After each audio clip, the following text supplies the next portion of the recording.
Hello and welcome to this video. This is the final video in the Reddit opening of the week series on how to play against rare opening lines. Yeah, we've got almost all covered. B3, B4, G4, G3, Knight C3, and the final move to check is 1F4. The bird opening. Yeah, the bird opening is one of those openings named after an animal. Yeah, not quite. It's named after Henry Bird, the I think English player. So it's not really named after an animal, and usually opening named after animals are pretty bad. You cannot really say that about the bird opening. It's not a particularly bad opening. It's just probably not as good as the mainstream ones. Black cannot refute this, but he definitely has chances to get a decent position. So what should Black do? There's one thing that I definitely cannot recommend. This is to play e5, the so-called Frome's Gambit. Some people shy away from that because white has e4, which is a funny transposition to the King's Gambit, but here Black can be happy. He takes a pawn and is okay. The problem is that white actually snatches this pawn, and the compensation after this is not entirely clear. This is interesting for Black, but I feel it doesn't make much sense to go into that, as the white player very likely is the better informed in this kind of battle. Yeah, you don't get this often at all, and then you play a rare or play a line that is sharp and probably the white player knows much better, and it is not even that good, so not a great idea to do that. Black can do many things. My recommendation is to go d5. Even if you are not a 1d4 player and have no big experience in playing against the Dutch opening, that makes an awful lot of sense. White now almost in all cases plays knight f3. And I think it's the best move. It fits into most setups. E3, G3, whatever. Knight f3 is played in all of those. In fact, other moves have drawbacks. At least some moves have very serious drawbacks. Let's start with the move G3, trying for a reverse Leningrad. Here Black can play in a normal way, like G6, just play a reverse Dutch, but he also has the opportunity here to play the move H5. Very brutal. And the thing is, it is just good. It's just a good move. It attacks this weakened structure. After knight f3, Black can play h4, just pushing forward. The thing is that after knight takes h4, Black has two good options. e5 gives very serious compensation for a pawn, as now the threat is rook takes h4 with checkmate to follow. So something like this, and Black just develops, is interesting. Or you can also, even more brutal, just sack the exchange and go e5. This is an excellent position for Black, really, for the exchange. So something that, Black players should be happy to play. So many alternatives here, from the solid to the aggressive and very strong aggressive moves. White sometimes plays b3. This cannot be recommended due to bishop g4. We know that in the Dutch there's d4, f5, bishop g5 as a line, and here the move b3 extra does not help white at all. In fact, in some cases it's actually weakening that diagonal. Black is playing in a way that is kind of comparable to what we see later, but white actually has problems here to make a move. Knight f3 we can happily take. That looks really wrong for white, that structure. Yeah, some e6, g6 and so on to follow. This is looking very solid. What white players sometimes try is to push the bishop here with this. And here Black has a very interesting choice. Just as in the colors reversed version without b3, you can push e5 or you can push e3. e3 is the sound move, of course a solid move, after which Black is also completely okay, like knight f3, bishop g6. or you can play the more aggressive move e5. This is arguably very interesting for black, even though not 100% clear that black is in fact better or anything. It's just very, very sharp.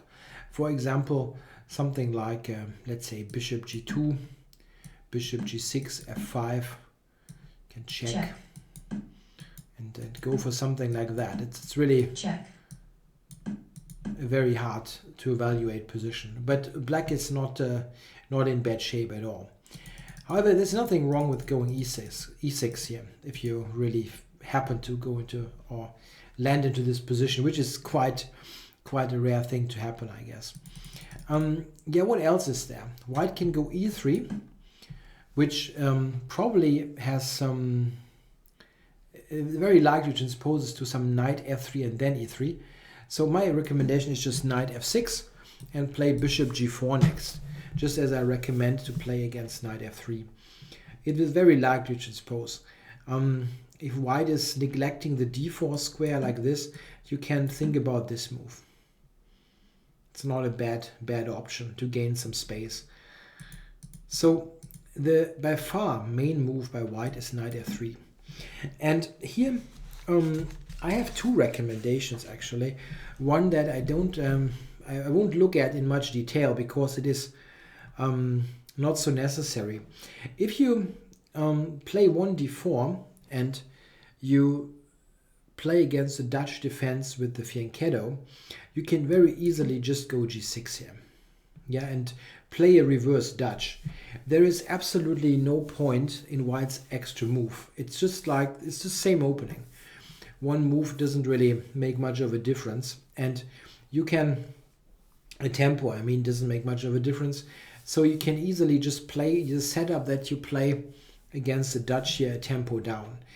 The thing is that maybe if you are not a 1d4 player and your experience in that regard is somewhat limited playing against the Dutch, I think some simpler kind of approach might be in order.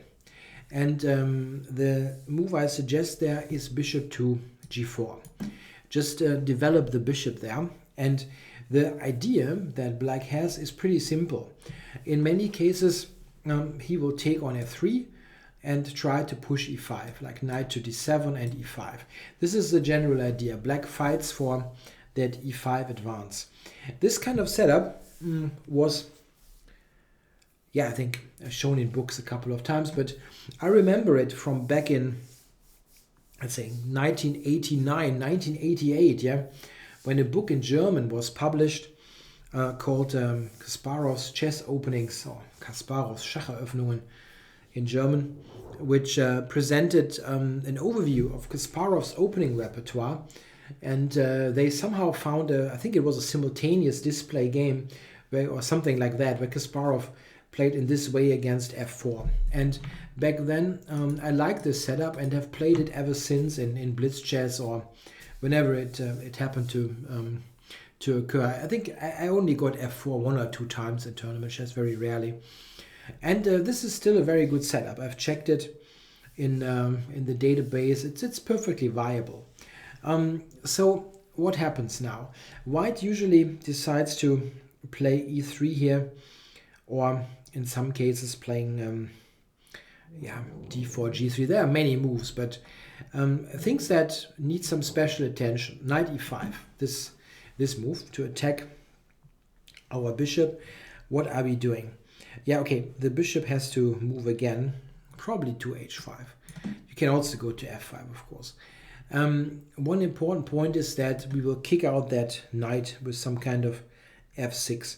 For example, if something like, what does white play here? g3 maybe? We can play knight d7 now. Or, oops, that was the wrong button. I'm sorry. Okay, so this, g3.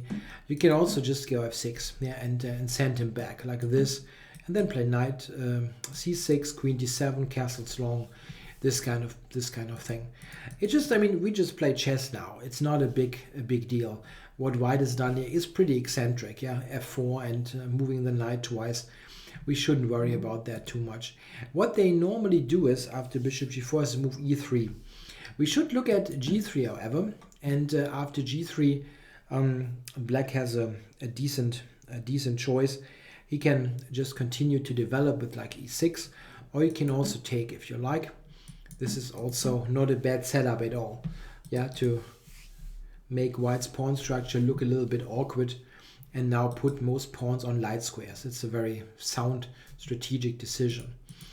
I think one benefit of this setup with bishop g4 is that it makes it difficult for white to play the reverse Leningrad, which is probably the relatively best setup.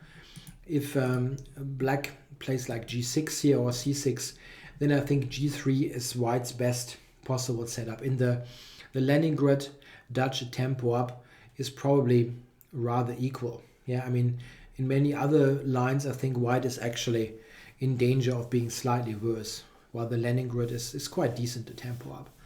So bishop g4. They mostly play e3 now. And now black's most straightforward move is knight to d7. This is the idea. Yeah, now white in most cases just plays bishop e2. This is the most common move. The more testing move, however, seems to be h3. Let's look at bishop e2 first, because this is what you will encounter in most cases. Yeah, what is black going to do now? The idea is, as I said, to go for e5. In order to get that in, we need to take on f3, and after e5, d5 would hang. So the point is to first cover the d5 pawn. So c6 is a good idea, or knight f6. This is both possible. Let's go knight f6. This is probably a little bit more flexible to be able to play like c5 in one move if they intend to play d4. Of course, this is something that white players sometimes do. They play a reversed stonewall. What we need to be aware of is that in the stonewall, it is usually a little bit more comfortable for the side playing against the stonewall if they have not fianchettoed. So here I would just play like e6, c5, and happy that there are all those weaknesses on the light squares. Of course, it's not something where black is like hugely better, but the position is really comfortable to play. More common is for white now to continue in some kind of way like this, like b3. This is what they often do, playing a reversed Queen's Indian type of thing. So takes e5. This is the thing. This is what black is going for. And here I think we already can conclude that black has a decent position. It very often goes like this, like takes, and yeah, white is completing his setup here, bishop to d6. And now like queen e2, knight c3, something like that. We go c6, we go queen to e7, and yeah, black has a choice. If you are very adventurous, you can castle long, but castling short is a good choice. Yeah, and black has a very sound, good development and no problems whatsoever. It's a simple to play position. This can happen in various shapes or forms. Sometimes white plays f3 here when we do exactly the same thing.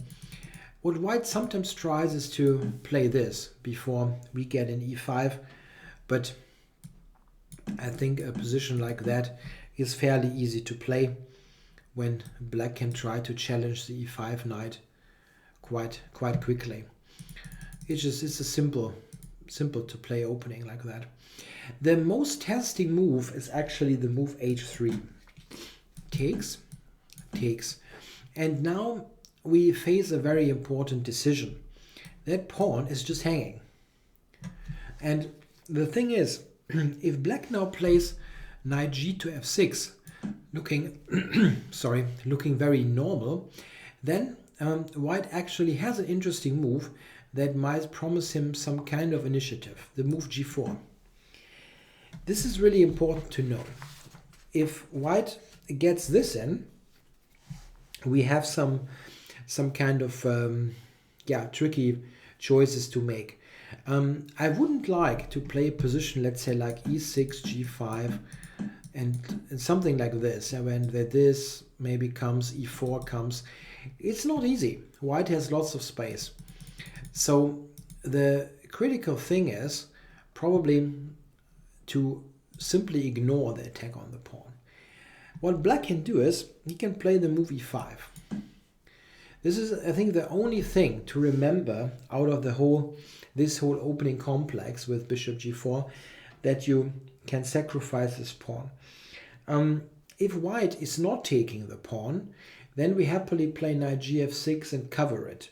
Yeah, I mean, white can, theoretically speaking, play something like that. It's very uncritical play, but it's possible. And now we can just develop. Yeah, like this, like c6 and so on, just normal moves. So this is the critical move. Yeah, what now? The best move, I think, is queen h4 check. There has been a recent game, 2014, it's relatively recent, where Mickey Adams with black played knight g to f6 against international master Thomas Randall. This is also possible. Black retains compensation here after queen b7, e takes f4. Randall actually didn't take the pawn, he retreated to f3. This position, as I said, is compensation for black, but I'm not sure that it is better than queen h4. I think I would still prefer the move queen h4, as it's just nice to make sure that the white king has an awkward position. And white, of course, has no choice. He has to go to d1. Yeah, king d1, and now castles long. A sharp position, but certainly a position where black has all the fun. He easily develops quickly, and white's king is in danger. After f takes e5, black goes back to e7 and will regain the pawn. Yeah, now white has to be quite cautious. Something like d4, let's say, to keep stuff after knight e5, queen b3 and c5 is going to be dangerous business. If this kind of stuff is too sharp for you, you can always play g6 on move 2. There's nothing wrong with that. But I think play is interesting, and definitely more fun for black to play this position. I mean, I really have my doubts if white players love to play this, but yeah. Okay, so queen to e7, queen a5, king b8. This is how an old game of Kramnik's run. He really played this with white in 1990 when he was 15 years old. Yeah, knight e5. I think we can stop at this moment. Black is a pawn down, but he has an excellent compensation for the pawn. So this kind of setup, if we go back, with bishop g4, knight d7, shooting for e5, is a very good approach for black if he wants something that is not requiring experience from the white side of the Dutch. If you like those positions that white usually gets with d4, g3 against the Dutch, you can easily play g6. There are all kinds of setups here that are fine. A matter of choice. If you think this is okay, I mean, it definitely is okay, but if you feel at home in those positions, just go g6. This is a good choice. If you want something independent that can be played without much specific knowledge of the g3 or g3 based setups against the Dutch, then bishop g4 can be a good simple choice. Yeah, the plan is always knight d7 and e5. And I think black gets a very decent game. As with many of those offbeat systems that don't put a pawn in the center, there is also, by the way, room for some creativity. I found some pretty funny responses against f4 that are in fact quite playable. Yeah, there have been a couple of players who went for b5 even, which looks pretty crazy. I mean, it is a little bit crazy because there are really good, sound, solid, whatever continuations against f4. But if you really intend to move the b pawn 2 squares forward, you can't do it against f4. It's not a particularly bad choice, as f4, well, isn't the most essential move for central play, let's say. A move that is surprisingly good, really, for looking completely wacky. And it's a good way, I think, to end the series on offbeat first moves, is the move knight to h6, which looks really weird, but is in fact pretty good. If you, for some reason, face f4 and you want to fight fire with fire, like, okay, you play something offbeat, yeah, I'll show you what is offbeat. This is actually quite good. The idea is to play after e4 the move d5, which is a very nice form of the Scandinavian, as f4 is pretty useless in a Scandinavian. In fact, in this kind of situation, the knight often has good squares, and e5 is downright bad. Yeah, as now, I mean, the control over here is this knight fits perfectly. The best is probably for white to play some knight f3, and now black can play like g6, let's say g3, bishop g7, bishop g2.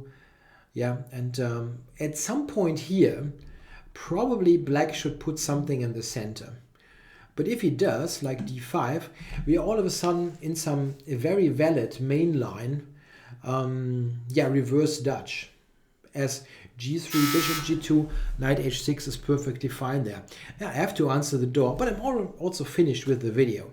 I hope you enjoyed it, and I hope you enjoyed the whole series. Thanks for watching, guys. Bye bye.